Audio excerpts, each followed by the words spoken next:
ఆనాటి రోజులు మళ్ళీ తెస్తా, ఇందిరమ్మ రాజ్యం తెస్తా అన్నాడు, తెచ్చిండు. మనమే పిచ్చోళ్ళం మీద, అవునా కదా? తెస్తా తెస్తా తెస్తా అన్నాడు, ఆల్రెడీ తెచ్చి చూపెట్టిండు. అయ్యో ఇప్పుడు ఎందుకు వేసినావురా అని నెత్తులు కొట్టుకుంటారు. ఏం లాభం?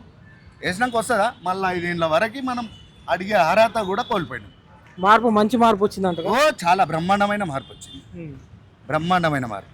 మార్పు అంటే మామూలు కాదు. ఏ రాష్ట్రంలో కూడా లేని మార్పు వచ్చింది మన హైదరాబాద్లో, మన తెలంగాణ రాష్ట్రం, తెలంగాణ గడ్డ మీద చాలా మార్పు వచ్చింది అన్న. చాలా అంటే చాలా. ఇలాంటి మార్పు నేను ఏడ చూడలే, ఏ ప్రపంచంలో కూడా చూడలే. ఆనాటి రోజులు మళ్ళీ తెస్తా, ఇందిరమ్మ రాజ్యం తెస్తా అన్నాడు, తెచ్చిండు.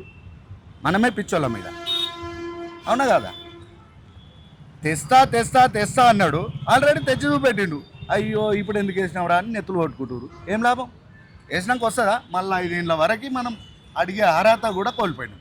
మార్పు మంచి మార్పు వచ్చిందంట. ఓ చాలా బ్రహ్మాండమైన మార్పు వచ్చింది. బ్రహ్మాండమైన మార్పు. మార్పు అంటే మామూలు కాదు. ఏ రాష్ట్రంలో కూడా లేని మార్పు వచ్చింది మన హైదరాబాద్లో, మన తెలంగాణ రాష్ట్రం, తెలంగాణ గడ్డ మీద చాలా మార్పు వచ్చింది అన్న. చాలా అంటే చాలా. ఇలాంటి మార్పు నేను ఏడ చూడలే, ఏ ప్రపంచంలో కూడా చూడలే.